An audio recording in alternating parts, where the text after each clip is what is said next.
मोक्षमार्गदाता नमो राजचंद्र प्रभुसार। उर्वशी समूरे वसो सदा परम आधार। मोक्षमार्गस्य नेतारं भेत्तारं कर्मभूभृतां ज्ञातारं विश्वतत्त्वानां वन्दे तद्गुणलब्धये। अज्ञानतिमिरान्धनां ज्ञानाञ्जनशलाकया चक्षुरुन्मीलितं येन तस्मै श्रीगुरवे नमः। सत्श्रुतने नमस्कार, तारक त्रिपुटी ने नमस्कार, असीम उपकारी आत्मा ने नमस्कार, महावित्रों ने नमस्कार, महावित्रों समान मुरब्बीओ मुमुक्षुओं ने नमस्कार। परम कृपाळु देव प्रणीत वचनामृत जी पत्रांक 466 पेटलाद भादरवा सुद छठ विक्रम संवत 1949 तारीख 16/9/1893। ओम। नव बोलनो पत्र है, बहु मजानो है, जिंदगीभर याद राखवा जेवुं छे, ए प्रमाणे आचरवा जेवुं छे। अनंतकाळथी जे नथी कर्युं, जे मोटी भूल करी छे, करता आव्या छीए, ए भूल बतावी छे, ए दोष बताव्यो छे अने ते विचारवा जेवुं छे। एमां कृपाळु देव आ पर्युषणमां एटले के ते वखते भादरवा सुद छठ अने पेटलाद तो के प्रभु श्रीजी कृपाळुदेवनी करेली विनंती मान्य करी अने एटले चोमासु मुंबईमां छे। कृपाळुदेव थोड़ा दिवस निवृत्ति क्षेत्रनी इच्छा करे छे एटले वडोदरा बाजु पधार्या छे। क्यां जवुं ए अगाउना पत्रोमां आवतुं हतुं, नक्की नथी, पण हवे आपणे जाणीए छीए के वडोदरामां कर्या अने पर्युषण पूरा कर्या अने भादरवा सुद छठ एटले बीजा दिवसे पेटलाद खंभात थई अने पछी तेओ श्री मुंबई पधार्या। तो अहींया पेटलादथी लखायेलो पत्र छे। ओम पंच परमेष्टि सजात्म स्वरूपने स्वरूपमां याद कर्या छे अने पछी पत्रनी शरूआत करे छे। पहेलो बोल छे, जेनी पासेथी धर्म मागवो ते पाम्यानी पूर्ण चोकसी करवी, ए वाक्यने स्थिर चित्तथी विचारवुं। जेनी पासेथी धर्म मागवो ते पाम्यानी पूर्ण चोकसी करवी अने ए वाक्यने स्थिर चित्तथी विचारवुं। कृपाळुदेव कहीए तो આપણે આપણી યથાશક્તિ યથામતિ વિચાર કરીએ છીએ કે કેમ હું એમને માનું છું, કેમ એમનો કીધેલો મંત્ર બોલું છું, કેમ એમના વચનને બોધને ગ્રાહ્ય કરવા છે, સ્વીકાર્ય કરવા છે। તો કૃપાળુદેવના માટે પણ જો કસોટી કરવાની વાત કરી હોય તો બીજામાં કરવાની હોય, એમાં નવાઈ નથી। તો કે જેની પાસેથી ધર્મ માગવો એ પોતે પામ્યા છે કે કેમ એ પૂર્ણ ચકાસણી કરવી। અને જો ખરું પૂછવા જાઓ तो आज बधाने पूछो तो कही दिए कि आत्मज्ञान के सम्यक दर्शन तो नहीं। तो आत्मज्ञान के सम्यक दर्शन नहीं तो बीजाने सद्बोध आपी शकाय नहीं। एटलुं ज नहीं पण पामेलो ज पमाड़ी शके, एटले के त्यांथी पामवानी आशा राखी शकाय नहीं। अहींया तो परम कृपाळुदेवनी पोतानी वात छे अने एमणे लख्युं छे, सोना जेवुं सोनुं कसीने लईए, માટલા જેવું માટલું કે તાવડી ટકોરા મારીને લઈએ। તો જ્યારે જેની સમક્ષ મસ્તક મૂકવાનું છે, તન મન ધન અથવા તો સર્વાર્પણ ભાવે આત્માર્પણ કરી દેવાનો છે, એ સદગુરુદેવ કે પરમ કૃપાળુદેવ કે એ જે કોઈ સદદેવ હોય કે સદગુરુ હોય એની તો કેટલી ચકાસણી જોઈએ। એમ કૃપાળુદેવ પોતે કહે છે કે વિચાર કરજો, કસોટી કરજો, તપાસજો, અમારી પણ પરીક્ષા લેજો અને પછી તમને ઠીક લાગે, યોગ્ય લાગે તો અમે તમને યોગ્ય ગણીશું, પહેલા તમે અમને યોગ્ય ગણો। એમ કૃપાળુદેવનું કહેવાનું અહીંયા હોય તેમ સમજાય છે। સોનામાં આપ જાણો છો કે અત્યાર સુધી જ્યાં સુધી આ માર્ક ન આવ્યા 22 કે 24 કેરેટના, ત્યાં સુધી કોઈને કોઈ રીતે અંશે તો અંશે પણ લગભગ બધા છેતરાયા છે। એ 16 વલ્લું ને 16 આની ને બધું હોય તો હોય, નહીતર ન હોય, સેજ ભેદ તો હોય ને હોય જ। તો એ સોનાની કસોટી કેવી રીતે શાસ્ત્રમાં કહી છે કે યથા ચતુર્ભિ કનકમ પરીક્ષતે નિઘર્ષણ છેદન તાપ તાળ નહીં। જેવી રીતે સોનાની પરીક્ષા 4 રીતે કરવામાં આવે છે। કઈ 4 રીતે આપણે લઈએ છીએ હમણાં? તથૈવ ધર્મો, તેવી જ રીતે ધર્મની પણ વિદુષાહ પરીક્ષતે, વિદ્વાનો પરીક્ષા કરે છે, અથવા જેને પામવું છે તે મુમુક્ષુ જિજ્ઞાસુ પરીક્ષા કરે છે. કેવી રીતે? શ્રુતેન શીલેન તપોદયા ગુણૈહિ, શ્રુતથી, શીલથી, તપથી અને ભાવથી, એટલે કે દાનશીલ તપ ભાવ અથવા શ્રુતશીલ તપ ભાવ વગેરે કહીએ છીએ તે. અને આપણને સમજાય તેમ કૃપાળુદેવે કહી દીધું શ્રી આત્મસિદ્ધિ શાસ્ત્રમાં, આત્મજ્ઞાન સમદર્શિતા વિચરે ઉદય પ્રયોગ, અપૂર્વ વાણી પરમ શ્રોત સદગુરુ લક્ષણ યોગ્ય. એનામાં આત્મજ્ઞાનની પ્રાપ્તિ તો હોય જ, તો જે ગુરુ અને મુનિ કેવડાવવાને યોગ્ય છે, બાકી નહીં. આત્મજ્ઞાન ત્યાં મૌન, મૌનીપણું ને મુનિપણું ત્યાં આત્મજ્ઞાન એટલે કે સમ્યક દર્શન છે. સમ્યક દર્શનનો બીજો અર્થ જ મૌન છે. દેખીતું બાહ્ય મૌન કે કાષ્ઠ મૌન નહીં, પણ અંતરવાચા અને બહિર્વાચાનો ત્યાગ સાયમલ્ટેનિયસલી કર્યો હોય, એક સાથે થઈ ગયો હોય અને જે આત્માની દશા થઈ હોય તે મૌનની વાત છે, એટલે કે તે દર્શનની વાત છે.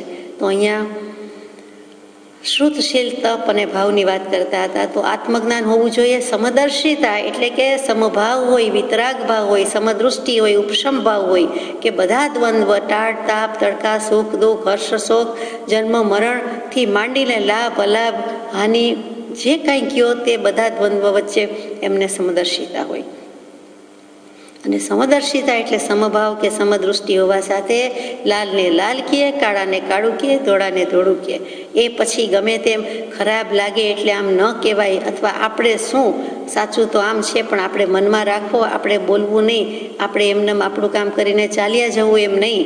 અસદગુરુને અસદગુરુ કહે જ અને કહે જ, સદગુરુને સદગુરુ કહે અને કહે, ધર્મને ધર્મ જ કહે, અધર્મને અધર્મ જ કહે. જેમ જળને ચેતન ન કહીએ અને ચેતનને જળ ન કહીએ, તેમ સત્પુરુષો પણ ખોટાને સાચું તો કહે જ નહીં, મનાવે જ નહીં અને માને પણ નહીં. તો એવી જે સમદર્શિતા છે ત્યાં સમજવા જેવો શબ્દ છે. 837માં પત્રમાં કૃપાળુદેવે પોતે શ્રી કલમે સ્વહસ્તે સમદર્શિતાનો અર્થ મૂક્યો છે, બહુ વાંચવા જેવો છે. આપણે તો આપણા શબ્દોને શૈલીથી વાત કરી કે કાળાને કાળું કહેવાય અને સફેદને સફેદ કહેવાય. તો એ સમદર્શિતાનો ગુણ હોવો જોઈએ. પછી વિચરે ઉદય પ્રયોગ, એ વિચરવું ઉદયાધીન પણ વિતલોભ જો, અપૂર્વ અવસર એવો ક્યારે આવશે. એટલે કે ઉદયને અનુસરીને જ એ વિચરે છે. એ પોતે કર્મોની કંઈ નિર્જરા ઉદયના બોલાવીને પ્રેરીને વહેલા બોલાવીને કરી લેતા નથી, પણ જેમ જેમ ઉદય આવતો જાય છે તે ઉદયને સમભાવે વેધી લે છે. એટલે કે મોટામાં મોટો પુરુષાર્થ છે આમ જુઓ તો, કે જે ઉદય છે ઉદય પ્રમાણે જ કરે છે. જ્ઞાનીને ઈચ્છા નથી, જ્ઞાનીને ઈચ્છા નથી, જ્ઞાની ઈચ્છા સહિત નથી, રહિત નથી, જ્ઞાની સહજ સ્વરૂપી છે. એટલે જ્ઞાનીને અજ્ઞાનથી મુક્ત થઈ ગયા છે માટે તો જ્ઞાની કહીએ છીએ, અને તે તેવું કરે નહીં. તો એવા જ્ઞાની પુરુષની વાત છે. અને છેલ્લું કીધું તે સમદર્શિતા, પછી વિચરે ઉદય પ્રયોગ, અને વચ્ચે રહ્યું તે અપૂર્વ વાણી પરમ શ્રુત. જ્ઞાની અજ્ઞાનીની વાણીમાં આસમાન જમીન કરતાં પણ વધુ ભેદ છે. કે જ્ઞાનીની વાણીમાં અધ્યાસ નથી, અજ્ઞાનીની વાણીમાં પૂરેપૂરો અધ્યાસ છે. એના આત્માના પ્રદેશમાંથી લૂંછાઈને નીકળેલી વાણી છે તે જ્ઞાનીની વાણી છે. અને બાકી ગમે તેટલી આલંકારિક રીતે, સાહિત્યની રીતે અથવા તો વક્તૃત્વ શક્તિની રીતે વાણી હોય, પણ તેને દેહ આત્માનો ભેદ જુદો પડ્યો નથી, વિવેક થયો નથી, એ આત્મા પ્રદેશોમાંથી નીકળતી વાણી નથી. એટલે એને વૈખરી વાણી કહી જાય છે, અથવા તો એ વાણી સાચી વાણી નથી. વાને પાણી કહી દીધા. હવા પાણી સારા છે, ફોર એ ચેન્જ થોડોક વખત રહીએ નિવૃત્તિ ક્ષેત્રમાં, પાણી એ સારું ને હવાઈ સારી ને સગવડે સારી ને અનુકૂળતાય ખરી, એમ નહીં. એને મરવું છે, એક વખત જીવતા મરી જવું છે, અને જોઈ લે જરીક હરી મળે છે કે કેમ, તો કે મળે જ મળે. એટલે કે જે કાંઈ છે તે દેહભાવ, સંસાર ભાવ, અન્ય ભાવને ઓસીરાવી દેવા છે. એક 2 મિનિટ, 5 મિનિટ, 10 મિનિટનો કાયોત્સર કૌશક નથી, પણ જીવનભરનો છે કે દેહ છતાં દેહાતીત દશા પ્રાપ્ત કરવી છે. તેવા જિજ્ઞાસુ મુમુક્ષુની વાત છે. અને તેવા પુરુષ થઈ ગયા તે પરમ કૃપાળુ દેવ. અને તેની પાસેથી ધર્મ નહીં લઈએ તો કોની પાસેથી લઈશું? એટલે આપણે બોધ લઈએ છીએ, ધર્મ લઈએ છીએ, મંત્ર લઈએ છીએ, ત્યારે બધા પર્યાય સૂચક શબ્દો છે, એકાર્થક છે. કોઈ કે અમે મંત્ર લીધો, કોઈ કે અમે આજ્ઞા લીધી, કોઈ કે આજ્ઞા ભક્તિ લીધી, કોઈ કે બોધ લીધો. તો એ બધાનો અર્થ શું છે? તો કે અમે કૃપાળુદેવને આજથી અમારા ધર્મ અથવા તો ધર્મ મૂર્તિ, અમારા ઈષ્ટદેવ, આરાધ્ય દેવ, અમે ગુરુ કયો કે દેવ કયો આજથી માન્ય કર્યા છે. એ અંતરત્યાગ થયો. અને બાહ્ય ત્યાગ 7 અભક્ષ 7 વ્યસનનો ત્યાગ છે. તો ત્યારથી આપણે ધર્મની શરૂઆત એટલે કે ધર્મની યુનિવર્સિટી કોલેજમાં એડમિશન લીધું. કૃપાળુદેવ સાથે છેડો પકડ્યો, છેડો બાંધ્યો, કનેક્શન થયું. પછી તો જીવન જીવવાનું બાકી છે, ભણવાનું બાકી છે, પણ ત્યારે આપણે આજ્ઞા ભક્તિ લીધી કહેવાય કે દ્રવ્યથી અને ભાવથી. તો સોનાની પરીક્ષાની જ્ઞાની પુરુષોએ અહીં વાત મૂકી કે નિઘર્ષણ છેદન તાપ તાળ નહીં. તો પેલું શું મૂક્યું તો કે નિઘર્ષણ. નિઘર્ષણ એટલે આપણે જે કસોટી પથ્થર કહીએ છીએ, કશ કહીએ છીએ, તે જ નિઘર્ષણ શબ્દ છે. એ કેવી રીતે તો કે સોનામાં જેવી રીતે કસોટી કરવામાં આવે છે, કસોટીના પથ્થર આપણે જોયા છે, એ કસોટીના પથ્થરથી સોનું છે કે કેમ તરત જ ખબર પડી જાય. જે મેગ્નેટ ખેંચાઈ આવે છે લોહચુંબક પ્રત્યે કોઈ પણ લોઢાની કે ધાતુ, એવી રીતે કસોટીનો પથ્થર કાળો હોય અને જે હોય છે તેના ઉપર સોનું ઘસે છે, મૂકે છે, તરત જ સુગ્નને ખબર પડી જાય છે કે આમાં કેટલા આની સોનું છે, આ 12 કેરેટ 14 કેરેટ છે કે 22 કેરેટ છે કે 24 કેરેટ છે. તો એ જેમ ખબર પડે છે, આપને તો જોઈને ખબર પડી જતી હશે, એટલી બધી પરીક્ષા આવડી ગઈ હોય છે. તો અહીંયા નિઘર્ષણ કે કશ છે તો કે 18 પાપ સ્થાનકનો નિષેધ કરે છે અને સ્વાધ્યાય ધ્યાનની વિધિ એટલે કે સ્વીકારવાની વાત કરે છે. એ કસોટીના પથ્થરની જેમ ધર્મની પરીક્ષા આ રીતે થાય છે કે 18 પાપ સ્થાનકથી નિવર્તવાની આજ્ઞા એમાં છે જ. હિંસાનું પાલન કરવાનું નથી, અહિંસાનું પાલન કરવાનું છે. હિંસાનો નિષેધ છે તો કે છે, અને સાથે સાથે સ્વાધ્યાય અને ધ્યાન જેવું તપ કરવાની પણ આજ્ઞા છે. તો છેદન શું છે નિઘર્ષણ પછી તો કે સોનાને છેદી ભેદી નાખે છે, તેવી રીતે અહીંયા પણ બાહ્ય ક્રિયા અનુષ્ઠાન બધું કરવાનું છે. અનુષ્ઠાન, બાહ્ય ક્રિયા, સામાયિક પ્રતિક્રમણ, જીનવંદન, પૂજા વગેરે કરીએ, ભક્તિ વગેરે કરીએ, કીર્તન ભક્તિ ભલે કહેવાય કરીએ છીએ, પણ એનો નિષેધ જ્ઞાની પુરુષ કદી કરે નહીં. તો કે બાહ્ય ક્રિયા, બાહ્ય અનુષ્ઠાન ભલે કરો, પણ નિશ્ચયથી ધર્મની બાધા ન થાય. ઓન ધ કોન્ટ્રારી એમાં શુદ્ધિ થાય, શુદ્ધિ અને વૃદ્ધિ થાય, ધર્મના પરિણામ શુદ્ધ થતા જાય, આત્માના પરિણામ વિશુદ્ધ થતા જાય, તેનું નામ તો કે છેદન. એ રીતે પરીક્ષા થાય છે. સોનાની જેમ કરીએ છીએ તેવી રીતે આ પણ કરવાનું છે કે થોડોક સમય ભલે બધી ક્રિયાકાંડમાં લાગે અથવા તો બાહ્ય ક્રિયામાં લાગે, કીર્તન ભક્તિમાં લાગે, એમાં જાય, પણ એ જરૂરી છે. એ છેદ ઉડાડશે એમ શુભાશુભ છેદતા ઉપજે મોક્ષ સ્વભાવ, એ વાત મૂકી. અને ત્યાર પછી ત્રીજું મૂક્યું છે તે તાપ મૂક્યું છે. જેમ સોનાને કોઈ વસ્તુનો તાપ લાગતો નથી, એ અગ્નિમાં બળી મરે સોનું. કેટલી બધું ઉષ્ણતામાન હોય, કેટલું બધું ટેમ્પરેચર હોય, અને છતાં સોનું સોનું જ છે. જે મેલ છે તે બળી જાય છે, અશુદ્ધિ બળી જાય છે, જે ભેદ કર્યો હોય તે બળી જાય, પણ સોનું સોના રૂપે બહાર આવે છે. તો એવી જ રીતે તાપમાં કહે છે કે જે કંઈ બંધ આદિકને સાધનારા જીવાદી પદાર્થ અને તેનું જે કંઈ વાદ એટલે કથન છે, તે રીતે ધર્મની પરીક્ષા થાય છે કે બંધ વગેરે છે એને સાધી લેવા છે આપણે અને પછી છોડી દેવા છે. તો કે આશ્રવ બંધ બધા તત્વ આવી ગયા અને સંવર નિર્જરા મોક્ષથી ધર્મ સાધી લેવો છે, મોક્ષે ચાલ્યા જવું છે. તો જીવાદિક 9 પદાર્થ, પછી 7 પદાર્થ અને મુખ્ય 2 પદાર્થ, એનો જેમાં કથન કે બોધ છે તે તાપ. અને છેલ્લી પરીક્ષા કે તાડ નહીં. તો કે સોનાને ટીપવામાં આવે. તાડન કરવું એટલે મારવું એટલે અહીંયા ટીપવું. તો કે સોનાને જેમ ટીપી ટીપીને શુદ્ધ કરવામાં આવે છે, ઘડવામાં આવે છે, તેમ સેંકડો વિપત્તિઓ આવી પડો પણ ધર્મનો રંગ ન ચૂકવો. અને જે પુરુષે ક્યારેય ચૂક્યા નથી, ગમે તે થાય, ડટ્ટણસો પટ્ટણ થઈ જાય, પૃથ્વી રહસ તહસ નહસ થઈ જાય, નષ્ટ ભ્રષ્ટ થઈ જાય, પણ ધર્મ તે ધર્મ અવિહળ રંગ લાગ્યો. સ્તવનમાં ગાઈએ છીએ તે કે લાગ્યો અવિહળ રંગ, વિઘટન પામે, પરિવર્તન પામે, બદલાઈ જાય એવો રંગ નહીં. કિરમજી કલરનો ને હળદર કલરનો રંગ નહીં, મજીઠનોય નહીં, પણ એથી પણ ચડી જાય તેવો કે અવિહળ રંગ લાગ્યો. તો કે હે પરમ કૃપાળુદેવ, હે પરમાત્મા, હે તીર્થંકર દેવ, અમને આવો રંગ લાગજો. એટલે સોનું જેમ ટીપી ટીપીને શુદ્ધ થાય છે, એમ અમને પણ ધર્મનો રંગ આવો જ રહેજો. અથવા તો જે પુરુષને એવો ધર્મનો રંગ છે કે દેવોના ડગાવ્યા ડગે નહીં, એક સમય માત્ર પણ આત્માની પ્રતીતિ ભૂલતા નથી, તેવા સત્પુરુષ કે સતદેવ કે સહયોગીજીને તો કેવલ જ્ઞાન હોવાથી કેવળ નિજ સ્વભાવનું અખંડ વર્તે જ્ઞાન છે. તો એવા બધા પુરુષો આ પૃથ્વી પર જ્યાં સુધી છે, દેહધારી છે ત્યાં સુધી, ભલે જીન હોય કેવલી હોય તો પણ હજુ અરિહંત પરમાત્મા કહીએ છીએ, વિતરાગ પરમાત્મા કહીએ છીએ, સિદ્ધ પરમાત્મા કહેતા નથી. ટૂંકમાં જેની પાસેથી ધર્મ માગવો તે પામ્યાની પૂર્ણ ચોકસી કરવી. ચોકસી, ચારે તરફથી કસવું, પરીક્ષા લેવી, તેનું નામ ચોકસી. એના પરથી સોની અને ચોકસી શબ્દ આવ્યા. ચો ચારે તરફથી કસે છે, પરીક્ષા કરે છે તે. તો અહીંયા ધર્મની પરીક્ષા સોનું જ કેમ યાદ કર્યું? તો કે સોનું કેટલા બધા ગુણ ધરાવે છે. મુખ્ય તો આપ જાણો છો, છતાં શાસ્ત્રોમાં જે કયા છે તે સોનાના ગુણની વાત છે કે પહેલું એ વિષનો ઘાત કરે છે. કોઈ પણ પ્રકારનો ઝેર હોય એનું કેટલીક રીતે ઘાત કરે છે, હણી નાખે છે. ઘણા બધા વૈદરાજની દવામાં સાંભળ્યું છે આપણે કે સોનાની ભસ્મ આવતી હોય, મોતીની ભસ્મ આવે એવી રીતે સોનાની પણ ભસ્મ મૂકવામાં આવે છે. તો એ કેટલાક પ્રકારના શરીરના ઝેર છે તેને હણી નાખે છે. તેવી જ રીતે જે કંઈ સોનાની જેમ ધર્મ છે એ મિથ્યાત્વનો નાશ કરે છે. જેની પાસેથી ધર્મ માગીએ અને તે આપણું મિથ્યાત્વ નાશ ન કરે એવું બને નહીં. વહેલું મોડું ત્યાંથી સમ્યક દર્શન થાય છે. પામેલો પમાડશે, દીવે દીવો પ્રગટે છે, બીજેથી નહીં. બીજો સોનાનો ગુણ છે કે રસાયણ રૂપ છે, એટલે કે કેટલા બધી વસ્તુમાં રસાયણ શબ્દ તો આપ જાણો છો. એવી જ રીતે કર્મ રોગ છે એનું હરણ કરી લે છે અને ધર્મ મોક્ષને આપે છે. એટલે કે જૂનો રોગ છે, અનાદિનો ભવરોગ છે, એનો નાશ થાય છે અને સાથે સાથે નવી ઔષધિ જે શું તો કે રસાયણના જે ગુણ છે કે નવું બળ આપે, પુષ્ટિ કરે, પોષણ આપે, એ પણ કરે છે. કોણ? ધર્મ. પછી સોનું મંગળ કહેવાય છે, શુભ કહેવાય છે. ભાવ આસમાને આંબી જાય તો પણ સોનું તે સોનું, એમ આપણે સાંભળીએ. સુકનનું પણ સોનું તે સોનું. કેટલુંક તો હોવું જ જોઈએ, કેટલુંક તો આપવું જ જોઈએ, કેટલુંક તો લેવું જ જોઈએ. અને કેટલાક વળી એમ કે ગમે તેટલા ભાવ હોય, આપણે તો જેટલું આપવાનું, લેવાનું, મૂકવાનું છે તેટલું છે. એટલે ભગવાનનો બોધ આપણને ક્યાં લાગે? પરિગ્રહ સંજ્ઞામાં કંઈ ફરક પડતો નથી. તો કે સમાજ જ એવો છે. તો સમાજ કોનો બનેલો છે? આપણા જેવી વ્યક્તિનો બનેલો છે.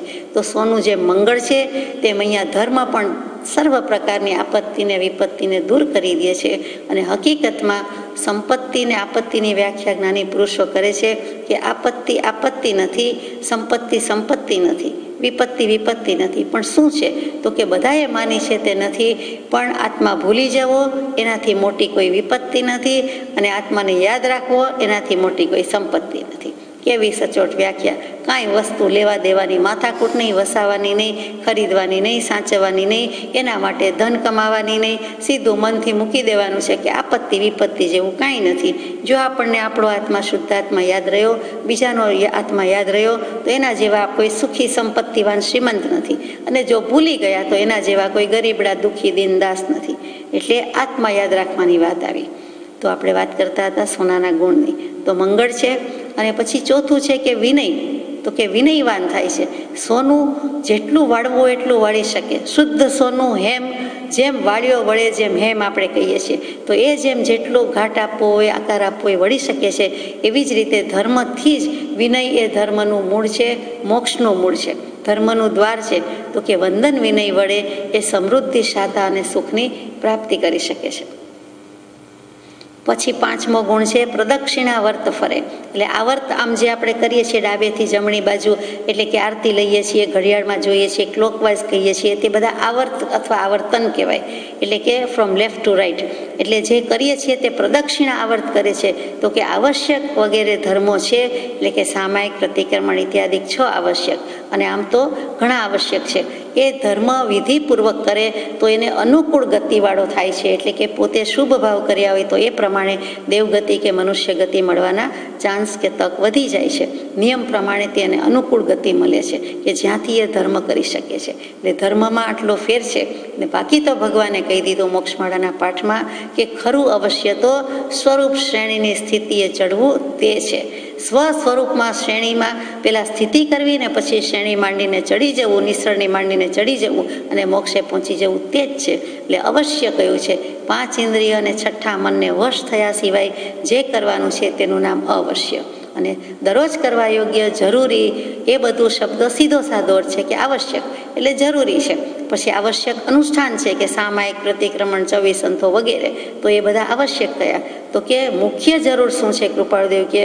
તો કે મુખ્ય અવશ્ય કે આવશ્યક તો સ્વરૂપ શ્રેણીની સ્થિતિ કરવી, સ્વરૂપ શ્રેણીએ ચડવું, તે મોક્ષે જવાની વાત છે. 6ઠ્ઠો ગુણ છે ગુરુ હોય. સોનાને ગુરુ કહી દીધો. ગુરુ એટલે ભારે.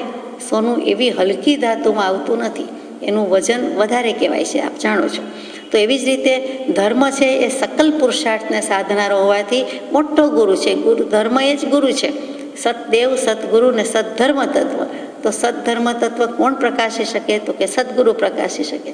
સદગુરુ જે કંઈ કહેશે તે સદદેવને ઓળખાવા માટે હશે અને સદધર્મ રૂપે હશે. એટલે કેવલી પ્રરૂપિત તત્વ એ જ ધર્મ છે. અને તેની વાત મૂકી દીધી. અને એ ધર્મ શું? તો કે મુખ્ય દાનશીલ, તપભાવ, કેટલીક વાર અહિંસા, સંયમ વગેરે કહીએ, જુદી જુદી રીતે કહીએ છીએ તે.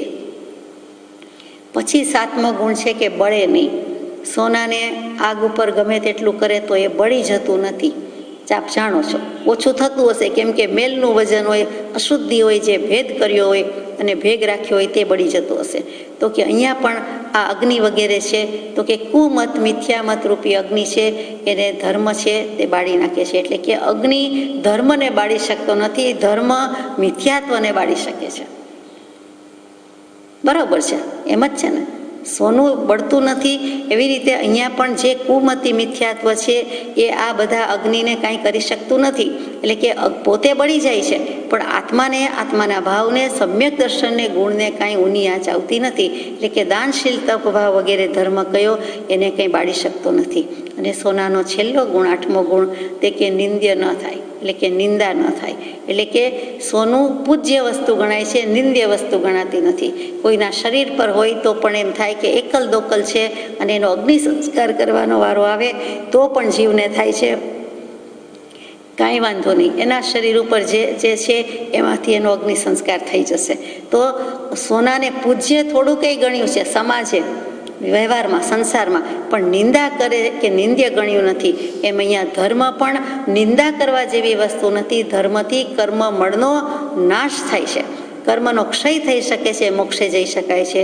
એટલે સાચું સોનું તો તે છે અને સાચો સુવર્ણ પુરુષ તો તે છે કે આ 4 પ્રકારે કસોટી કરીએ અને એવા પુરુષની પાસેથી ધર્મ મગાય, ધર્મ લેવાય. બીજાના ખેલ નથી. આ નાની માના રાજ, પોપાબાઈના રાજ નથી.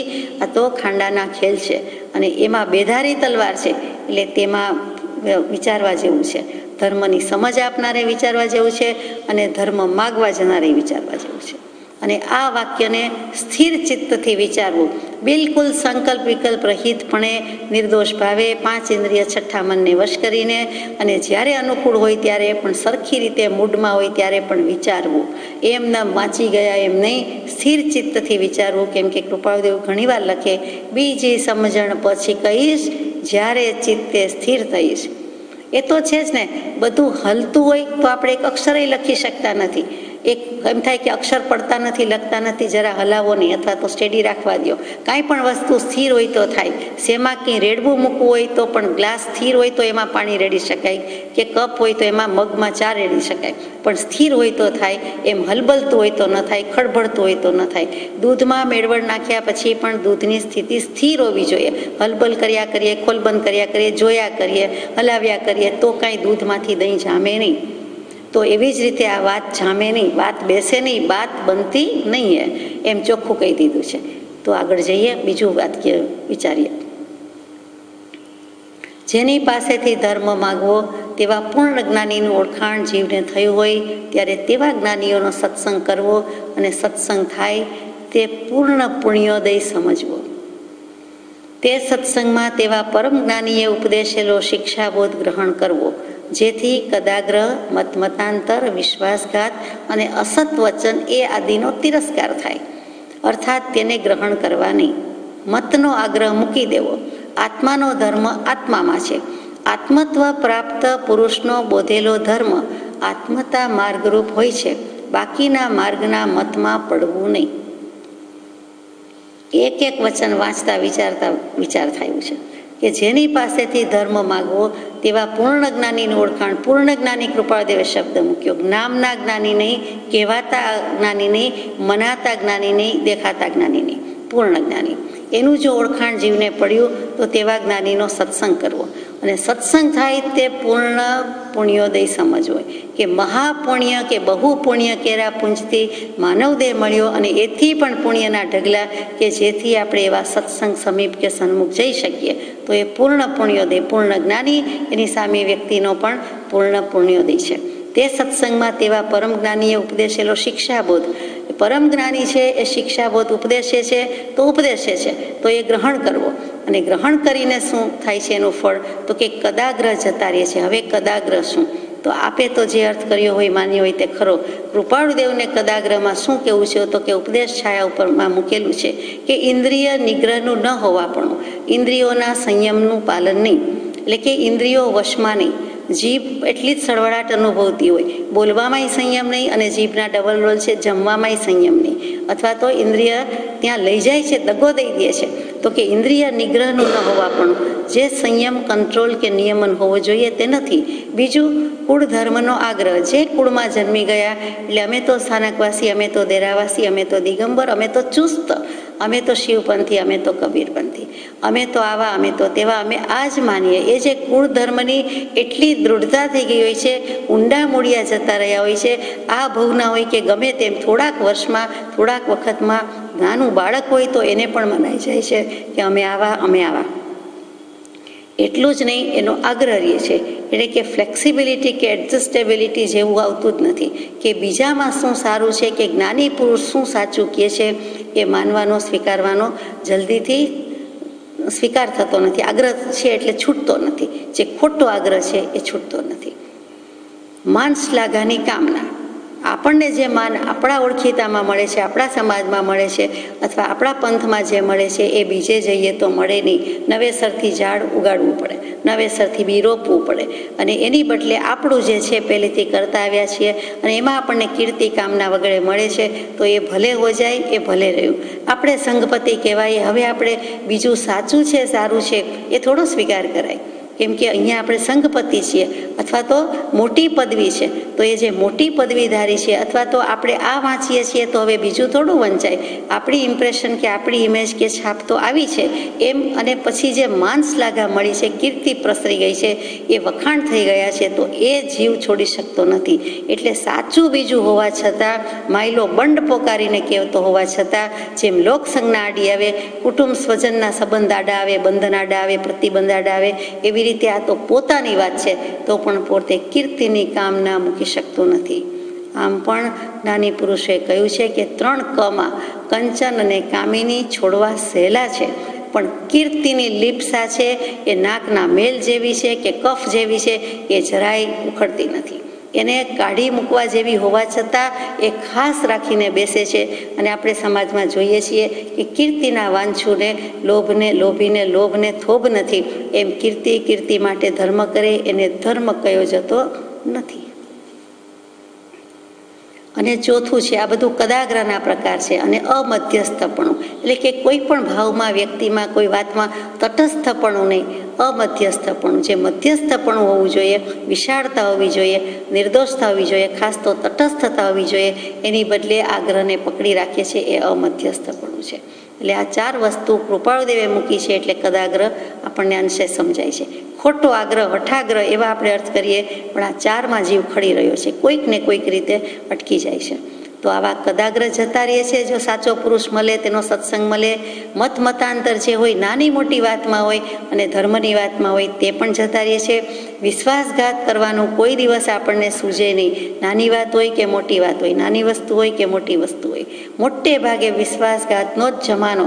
ડગલે ને પગલે, ઘરમાં કે બહાર તમને વિશ્વાસઘાત જ લાગતો હોય તો ભગવાન કહે છે કે આપણે ન કરવો, આપણે કોઈનો ક્યારેય વિશ્વાસઘાત ન કરવો.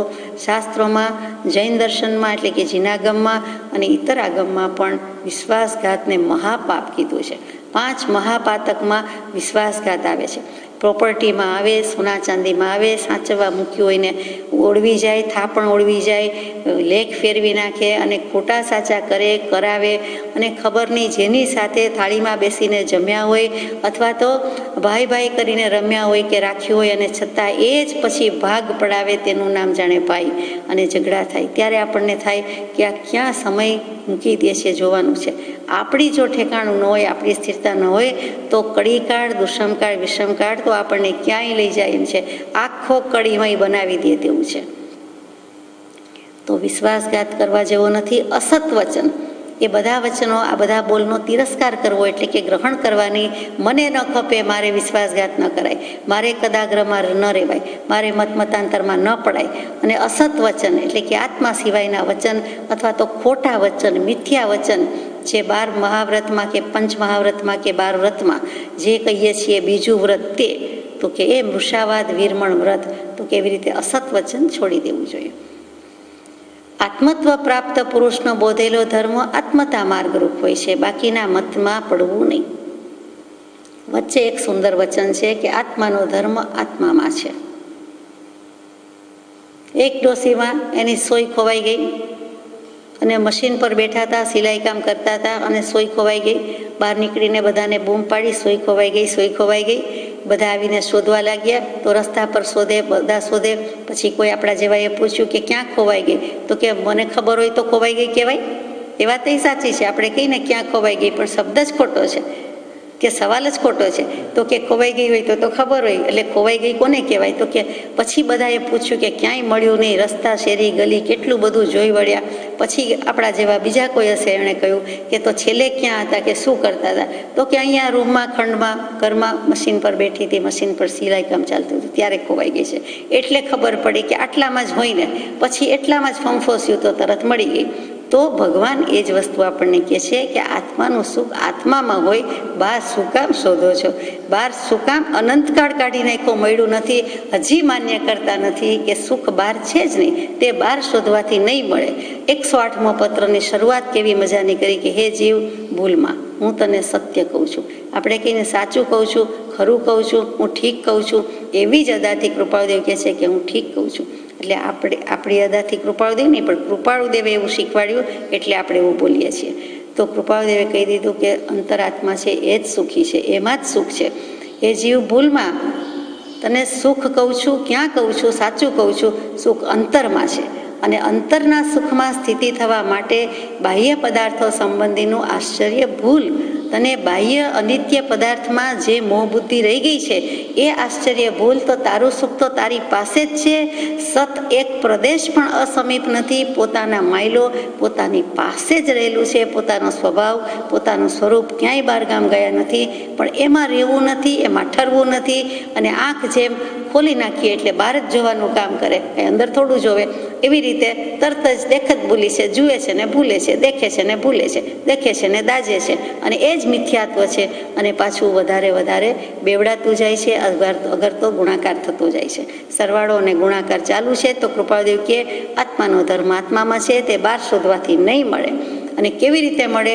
અંદર છે તો મળતું કેમ નથી? તો કે આત્મત્વ પ્રાપ્ત પુરુષનો બોધેલો ધર્મ આત્મતા માર્ગરૂપ હોય છે, બાકીના માર્ગના મતમાં પડવું નહીં. 449મા પત્રમાં મૂક્યું કે જેને આત્મ સ્વરૂપ પ્રાપ્ત છે, પ્રગટ છે, તે પુરુષ વિના બીજો કોઈ આત્મા જાણ્યા સિવાય ઉપાય નથી. કલ્યાણનો ઉપાય બીજો કોઈ નથી. ફરીથી, જેને આત્મ સ્વરૂપ પ્રાપ્ત છે, પ્રગટ છે, તે પુરુષ વિના બીજો કોઈ તે આત્મ સ્વરૂપ યથાર્થ રીતે કહેવા માટે યોગ્ય નથી. થોડું ઘણું તો સમજાવી દઈએ કે આત્મા આમ નથી, આત્મા તેમ નથી, આત્મા આવો છે, આત્મા તેવો છે. એ પણ સદગુરુના બોધથી કહેવાય છે, એમની કૃપા છે, એમનો ઉપકાર છે. આપણી મેળે કહેતા નથી. પણ પછી તો કે યથાર્થ કહેવા માટે તો કોઈ આવા વિતરાગ પુરુષ કે જેણે આત્મા પ્રગટ કર્યો, પ્રાપ્ત કર્યો, કૃપાળુદેવ જેવા એવા પુરુષોથી જ આપણને મળે. એમની પાસેથી પ્રભુશ્રીજીને આત્માનું ઓળખાણ પડ્યું, બ્રહ્મચારીજીને પડ્યું, તો તેવા પુરુષો, તેવી તારક ત્રિપુટી વગેરે જે કોઈ છે તે, તો તેવા પુરુષથી આત્મા જાણ્યો જાય છે. બાકી કલ્યાણનો કોઈ ઉપાય નથી. હાથ ધોઈ નાખ્યા, સોય ઝાટકીને કહી દીધું એ આનું નામ, કે ચોખ્ખું ચણક મૂકી દીધું છે. એ 449મા પત્રમાં. પછી પાછું આગળ આવે છે કે યોગબળ સહિત એટલે, એ 521મા પત્રમાં છે કે યોગબળ સહિત એટલે જેમનો ઉપદેશ ઘણા જીવોને થોડા પ્રયાસે મોક્ષ સાધનરૂપ થઈ શકે એવા અતિશય સહિત જે સત્પુરુષ હોય તે, યાને કે પરમ કૃપાળુદેવ. દશા તો ઘણાની થાય, સમ્યક દર્શન તો પ્રાપ્ત થઈ શકે, પણ સત્પુરુષોનું યોગ બળ જગતનું કલ્યાણ કરો એમ આપણે કહીએ છીએ, કારણ કે કૃપાળુદેવે એક પત્રમાં લખ્યું છે. તો સત્પુરુષનું યોગ બળ એટલે થયું શું? સત્પુરુષો ઉપરથી કરવા આવે? તો એમ પૂછે છે કે યોગ બળ સહિત એટલે કે જેમનો ઉપદેશ એટલે કે કૃપાળુદેવનો બોધ વગેરે ઘણા જીવોને, એક નહીં અનેક જીવોને થોડા પ્રયાસે, બહુ જ ઓછા પ્રયાસે, વગર મહેનતે, સહજ સ્વાભાવિક રીતે મોક્ષના સાધનરૂપ થઈ શકે એવો અતિશય વર્તે છે એ સત્પુરુષોને. એટલા માટે બધા એ બોધ સમક્ષ થાય છે, સન્મુખ થાય છે અને ખરેખર બોધ ગ્રહણ કરે છે. કહેવા પૂરતું નહીં, ટોળા ભેગા થાય એમ નહીં, પણ ખરેખર પામે છે. તો એવા પુરુષની અહીંયા વાત કરીએ છીએ. આગળ જઈએ. અગાઉના કોઈ પત્રમાં આવી ગયું કે આત્મત્વ પ્રાપ્ય પુરુષ, 64મા પત્રમાં મનસુખભાઈ ત્રિપાઠીને, કે જે કોઈ પામશે તે આત્મત્વ પ્રાપ્ય નિર્ગ્રંથ પુરુષ પાસેથી પામી શકશે, બાકી પામી શકશે નહીં. ને ત્યાં પણ એમણે આત્મત્વ પ્રાપ્ત શબ્દ ઉપર ભાર મૂક્યો છે. બીજો પણ એક 446માં પત્ર ગયો, એમાં પણ લખ્યું કે નિર્ગ્રંથની 4 દશા શ્રી મહાવીર સ્વામી, ગૌતમ સ્વામી વગેરેને, એટલે કે તે વખતે સમાવસરણમાં બધાને ફરમાવતા હતા. નિર્ગ્રંથ કોને કહેવાય, બ્રાહ્મણ કોને કહેવાય, શ્રમણ કોને કહેવાય, ભિક્ષુ કોને કહેવાય, એવી રીતે બધા શબ્દો. એ બધા શબ્દો એક જેવા લાગે છે, પણ તે વખતે આપણે વિચારેલું, સવિસ્તર વિચારેલું કે બધા શબ્દોમાં થોડો થોડો ભેદ રહેલો છે. પણ બધાનો સરવાળો તો કે નિર્ગ્રંથ શબ્દ, જેને અંતરંગ ગાંઠ મટી ગઈ છે, પરિગ્રહ અંતરંગ નથી, બાહ્ય નથી, તેવો જે કોઈ છે તે બાહ્ય પરિગ્રહ એટલે મિથ્યાત્વ વગેરે નથી, કશાય નથી, એવા જે પુરુષ છે તેનાથી બોધ મળે છે, તે માર્ગ પ્રાપ્ત કરાવી શકે છે. બાકીના માર્ગના મતમાં પડવું નહીં. 403માં પત્રમાં કહ્યું તે જ કે જે પ્રકારે આત્મા આત્મભાવ પામે છે તે પ્રકાર ધર્મના છે. જે પ્રકારે આત્મા અન્ય ભાવ પામે છે તે અન્ય રૂપ છે, ધર્મરૂપ નથી. ફરીથી જે રીતે આપણો આત્મા આત્મભાવ પામે, ગમે ત્યાંથી આત્મભાવ પામે તો એ ધર્મ પામ્યો. અને આત્મભાવ સિવાયનો એટલે અન્ય ભાવ પામ્યો, દેહ ભાવ, સંસાર ભાવ, તો એ અન્ય રૂપ છે, એટલે કે ધર્મરૂપ નથી. પછી ધર્મ સિવાય જે શબ્દ કેવો હોય તે અધર્મ કયો, ન ધર્મ કયો, પણ ધર્મરૂપ નથી. ત્રીજો બોલ છે, આટલું થતાં છતાં જો જીવથી સત્સંગ થયા પછી કદાગ્રહ મતમતાંતર આદિ દોષ ન મૂકી શકાતો હોય તો પછી તેણે છૂટવાની આશા કરવી નહીં. ચોખ્ખું ચણક કહી દીધું, ગેટ આઉટ કહી દીધું. પડો રસ્તે કેવું જોઈએ, આપણે નમસ્તે કરીએ એ આપણને આશીર્વાદ આપે છે કે પડો રસ્તે આવી ગયા, નમસ્કાર કર્યા, ઝીલી લીધા, હવે રસ્તે એટલે મોક્ષના માર્ગે રસ્તે પડી જાઓ. રસ્તો માપી લ્યો એમ નથી કીધું, ત્યાં જતા રહ્યો એવું અર્થ કહેવાનો નથી, ત્યાં તો આશીર્વાદ છે એવું મને લાગે, સમજાય છે. પણ જ્યારે આવું કંઈક કહી દે છે કે તો માર્ગની ને છૂટવાની આશા કરવી નહીં, મારી પાસે કાંઈ નથી, તો કૃપાળુદેવ કહે છે કે મારી પાસે તો બધુંય છે. આપણે કહીએ ને મારી પાસે કાંઈ નથી, અહીંયા માગવું નહીં, કે અહીંયા કહેવું નહીં, કે આશા રાખવી નહીં, મારી પાસે કાંઈ છે જ નહીં. તો અહીંયા કૃપાળુદેવ ધન વગેરેની વાત છે. તો કૃપાળુદેવને અહીંયા ધર્મધન લેવા, આત્મધન લેવા કોઈ આવ્યું હોય તો ત્યારે કહી દે છે કે છે તો બધુંય, જે જોઈએ તે છે, પંચમકાળ છે તો શું થઈ ગયું? સમ્યક દર્શનનો, આત્મ અનુભવનો કોઈ કાળમાં અભાવ નથી, તો બધી સ્થિતિ થઈ શકે છે. જીવ ધારે તો કેવલ જ્ઞાન લઈ શકે, ધારે તો મોક્ષે જઈ શકે, બધું છે અને બધું થઈ શકે છે, બધું સિદ્ધ કરી બતાવ્યું છે. પણ અમે તમને આટલું કહીએ છીએ, અને આટલું કરવા છતાં પણ તમારે કંઈ કરવું ન હોય, અને સત્સંગ થયા પછી પણ કદાગ્રહ મતમતાંતર છોડવા ન હોય, દોષ મૂકી શકતા ન હોય, તો પછી અહીંયા આવવાની એટલે કે છૂટવાની આશા કરવી નહીં. આપણે બાવળિયાને બાથ ભીડીને કહીએ કે દોડો દોડો, બચાવો બચાવો, પકડો પકડો, મને છોડાવો મને છોડાવો. છોડાવનાર આજુબાજુના ભેગા થાય શું કહે કે બે હાથ મૂકી દે, જે બાથ ભીડીને બાવળિયાને થડને પકડી રાખ્યું છે એ લઈ લે, એટલે તું છૂટો જ છો, તને બાંધ્યો છે જ કોણે? તારી બેડે તું બંધાવા જાય છે. એવું જ સત્પુરુષો આપણને કહે છે કે જાતે કરીને પેટ ચોડીને સૂળ ઊભું કરીએ છીએ, મારા બધાને કરીએ છીએ, મારા કોના? આપણે કોઈના નહીં ને કોઈ આપણું નહીં, એટલો એક ભાવ દૃઢ થઈ જાય તો આપણે આ ભાવ તરી ગયા. એ થતું નથી. હું દેહાદિક સ્વરૂપ નથી. બોલતી વખતે પણ એવો ભાવ છે કે હું દેહાદિક સ્વરૂપ નથી, ત્યારે પૂરો દેહ ભાવ છે, અને આપણે બોલવું પડે કે બોલીએ છીએ. ભલે ભગવાનની આજ્ઞા છે, પણ તે વખતે ક્લિક થઈ જવું જોઈએ આપણને કે હું ખરેખર દેહ સ્વરૂપે બોલું છું, દેહ ભાવે બોલું છું કે આત્મભાવે બોલું છું. અત્યારે તો આપણે દેહને આત્માનું કમ્પોઝિટ ફોર્મ લઈને બેઠા છીએ, બંને સાથે જ છે, પણ દેહ ભાવ તો ઉડાવી શકાય ને, કે હું શરીર છું એ ભાવ મુખ્ય રહ્યા કરે, એની બદલે હું આત્મા છું એ ભાવ રહેવો જોઈએ. કોઈ પણ વર્તન આચરણામાં પેલું એ દેખાય તો આપણું કામ થઈ જાય. એટલે કે સત્સંગ થયા પછી કદાગ્રહ મતાગ્રહ અઠાગ્રહ તો હોય જ નહીં, એની બદલે મોટે ભાગે દૃઢ કરી મૂક્યા હોય, એકદમ સોલિડ કર્યા હોય, ઘન કરી નાખ્યો હોય. ઘન તો ચૈતન્ય ઘન આત્મા એક જ છે, પણ આવા ભાવો નથી, એ તો ક્ષણિક હોવા જોઈએ. એની બદલે આગ્રહ દૃઢ થતો હોય છે, અર્થાત એ સત્સંગ નથી. એ સત્સંગ સિવાયનું જે કેવું હોય તે છે, પણ સત્સંગ નથી. અને મતાંતર રહે છે. જો એ દોષ ન મૂકી શકાય તો છૂટવાની આશા કરવી નહીં. એ જ ત્રીજા બોલમાં કૃપાળુદેવ આગળ પ્રકાશે છે કે અમે કોઈને આ આદેશ વાત એટલે આમ કરવું એમ કહેતા નથી. વારંવાર પૂછો તો પણ તે સ્મૃતિમાં હોય છે.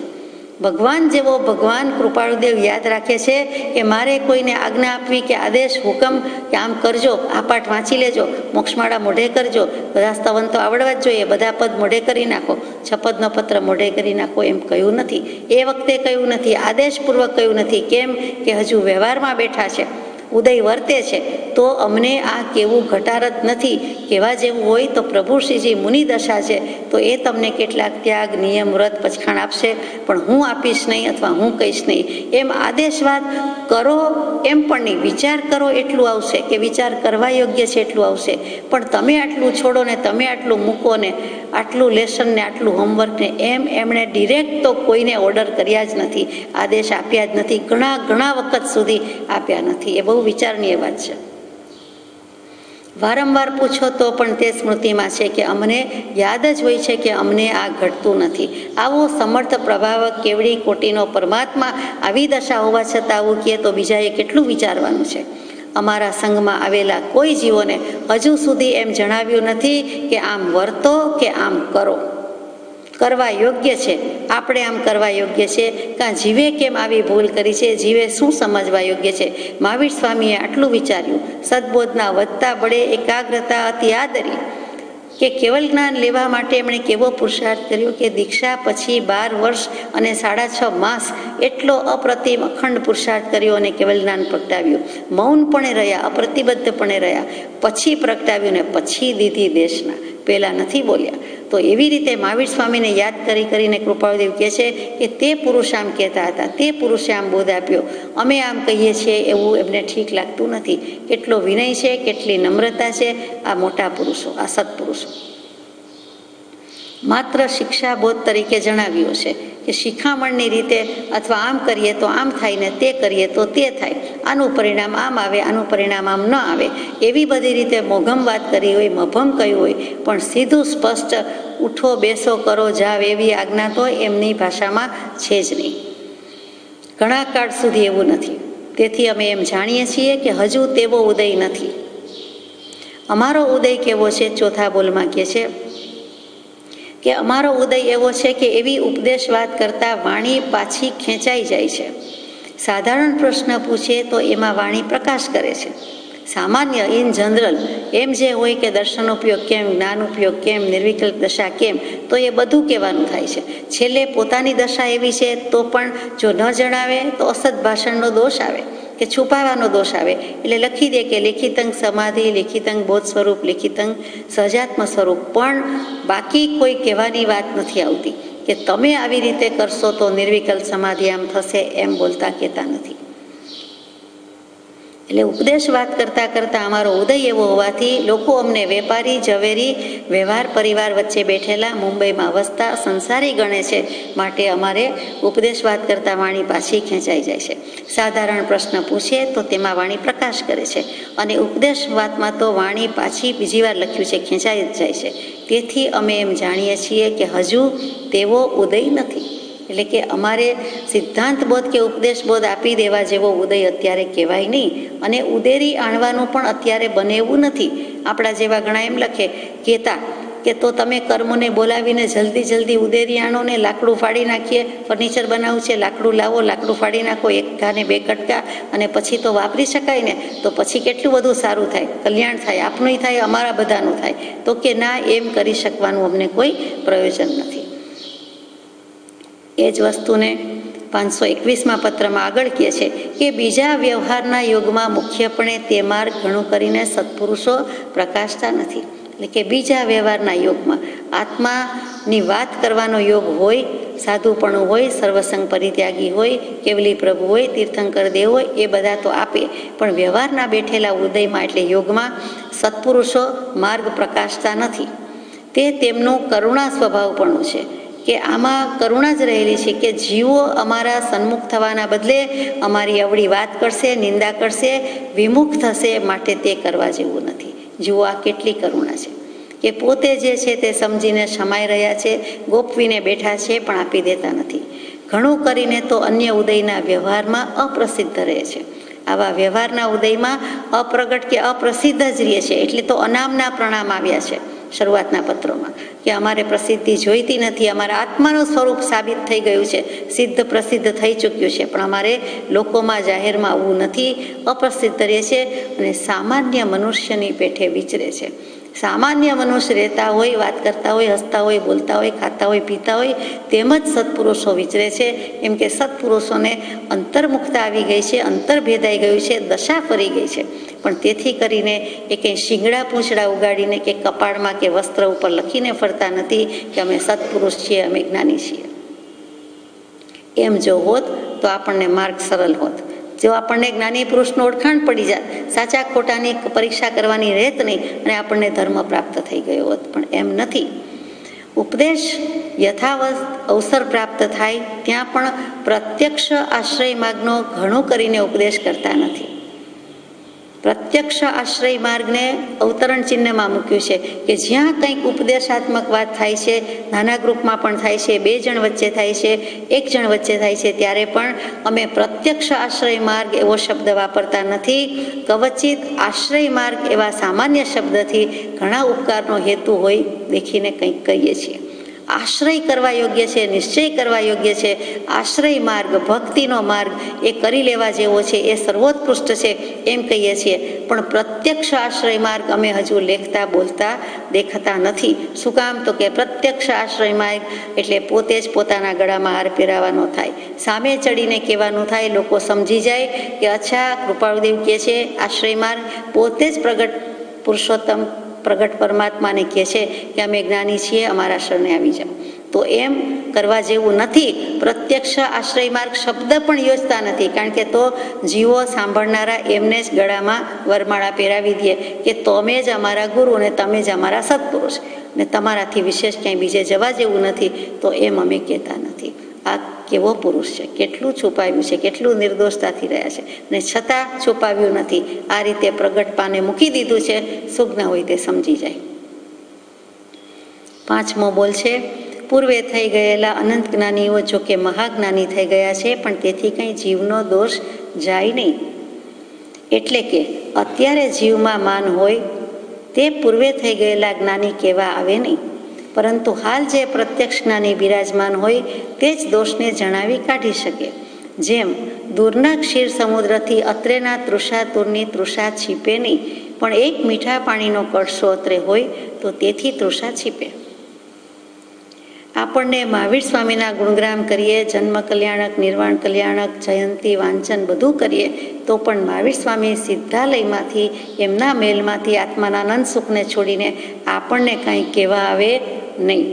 તો કૃપાળુદેવ કાંઈ આપણને કહેવા આવે નહીં. પણ જે આ વિક્રમ સંવત 1949 ઈસવીસન 1893 પેટલાદ તે પ્રત્યક્ષ સ્થિતિ છે, પ્રત્યક્ષ વિદ્યમાન છે.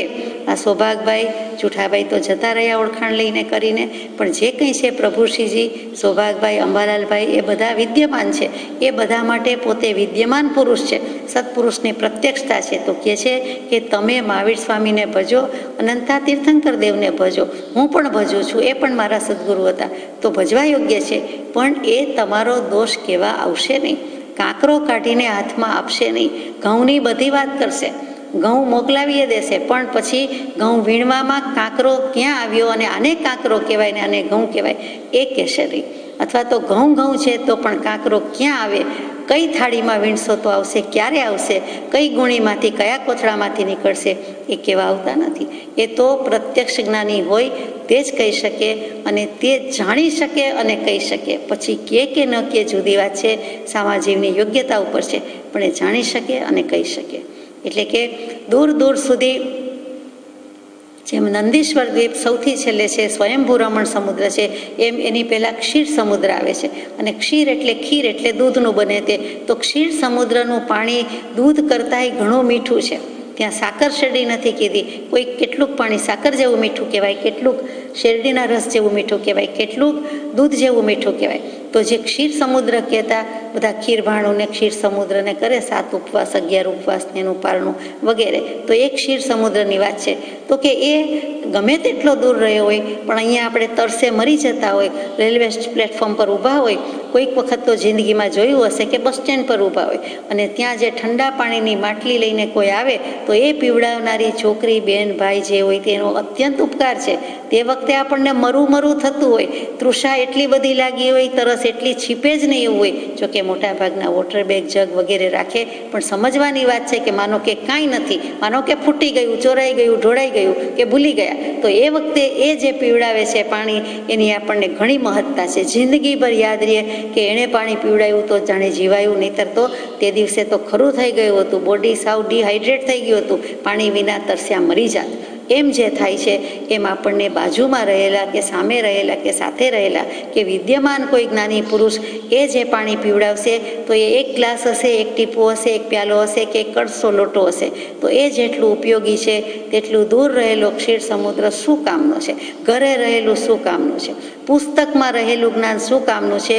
ડૉક્ટર દર્દીની ટ્રીટમેન્ટ આપતો હોય, સારવાર નિદાન કરતો હોય, પ્રિસ્ક્રિપ્શન લખતો હોય ત્યારે થોથા વાંચવા જાય છે, ત્યારે વોલ્યુમ ઉથલાવે, ત્યારે રિફર કરવા જાય કે કોઈને પૂછવા જાય છે, કન્સલ્ટેશન વગેરે છે. પણ એક વાત છે તો કે ના, એ પુસ્તકમાં વિદ્યા રહી ગઈ, એ ભણી ગયો હોય, યાદ હોય તો કહી શકે. એવી જ રીતે ગમે તેટલું હોય, પરીક્ષામાં આપવા જઈએ તો ત્યારે પુસ્તક રાખવાની છૂટ આવી હશે હવે, પણ પુસ્તકમાંથી એમ નથી ચાલતું. જો સમજ્યો હોય, મોઢે હોય, હૃદયમાં હોય તો લખી શકે.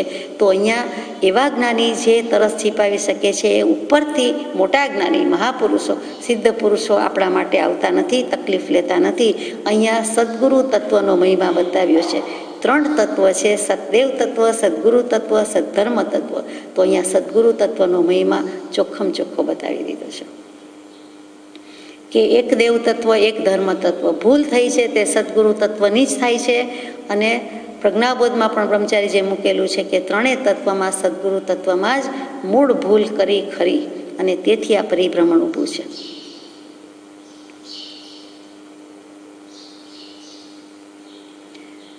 આપણે ઘણીવાર કહેતા હોઈએ છીએ તે જ વાત છે બધી કે લંકાએ સોનું શું કામનું, અથવા સોનાનો પર્વત છે મેરુ પર્વત પર જો જઈ શકે અને જરાક લઈ આવે તો કાંઈ વાંધો નથી, પણ એમ કોઈ જઈ શકે નહીં, એમ કોઈ લઈ આવી શકે નહીં. અને જવું હોય તો પણ એમ કે ત્યાં શું કામનું.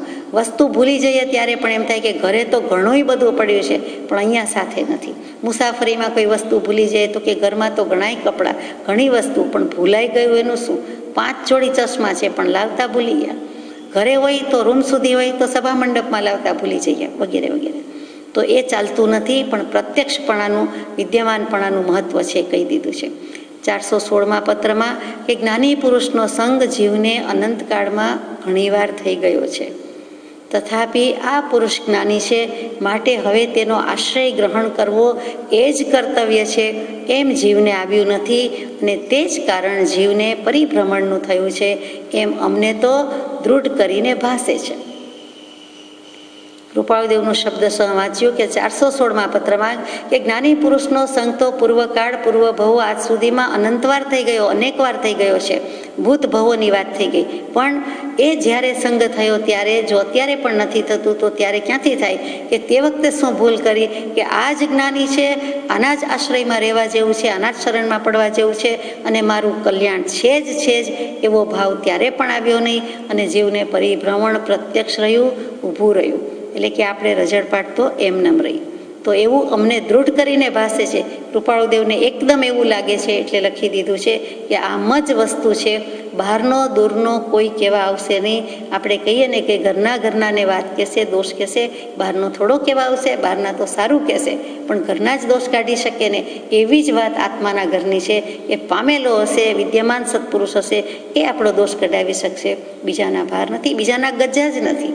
ને કૃપાળુદેવને મૂકીને બીજે જવું તો કે માને છોડીને, માના દૂધને છોડીને બકરીનું દૂધ પીવાનું ને બીજાનું દૂધ પીવાનું ને બીજા પાવડરવાળું કરવાનું ને ભેળસેળવાળું પીવાનું, બધા ના પાડે છે કે માનું દૂધ તે માનું દૂધ. એ જ વસ્તુ આવી કે ઘરનું મૂકીને જ્ઞાની પુરુષનું ઓળખાણ થયા પછી, કૃપાળુદેવનું ઓળખાણ થયા પછી, કોઈ સત્પુરુષનું ઓળખાણ થયા પછી એ મૂકી દેવાય અને બીજે જવાય. એટલે લખ્યું કે બીજાના મતમાં પડવું નહીં, બાકીના માર્ગના મતમાં પડવું નહીં. આગળ જઈએ. 6ઠ્ઠો બોલ છે, જીવ પોતાની કલ્પનાથી કલ્પે કે ધ્યાનથી કલ્યાણ થાય કે સમાધિથી કે યોગથી કે આવા પ્રકારથી, પણ તેથી જીવનું કંઈ કલ્યાણ થાય નહીં. જીવનું કલ્યાણ થવું તે તો જ્ઞાની પુરુષના લક્ષ્યમાં હોય છે અને તે પરમ સત્સંગે કરી સમજી શકાય છે. માટે તેવા વિકલ્પ કરવા મૂકી દેવા. જ્ઞાની પુરુષનું ઓળખાણ જીવ કરવા જાય છે અને પછી એમ થાય જ્ઞાની પુરુષ ડૉક્ટર પાસે જઈને એમ કહે છે કે મને આ દવા આપો, તે દવા આપો. તો કે અત્યારના જીવો તો એમ જ કહેવાના છે, અત્યારના દર્દી એમ જ કહેવાના છે. પણ અહીંયા કહે છે કે જીવ પોતાની કલ્પનાથી કલ્પી લે કે મને લાલ પીળું દેખાયું, મને મેઘધનુષ્ય જેવા રંગ દેખાયા, મને એકદમ જ ભગવાનના દર્શન કરતા આવો ભાવ થયો, હું એકદમ હળવો ફૂલ થઈ ગયો, જાણે ઉડવા માંડ્યો. કોઈક વખત તો એવો અનુભવ થાય કે એકદમ ભારે ખંભ ઉઠાય જ નહીં, બેસાય જ નહીં એવું. તો એ બધું શું છે? તો કે શરીરની પ્રક્રિયા છે.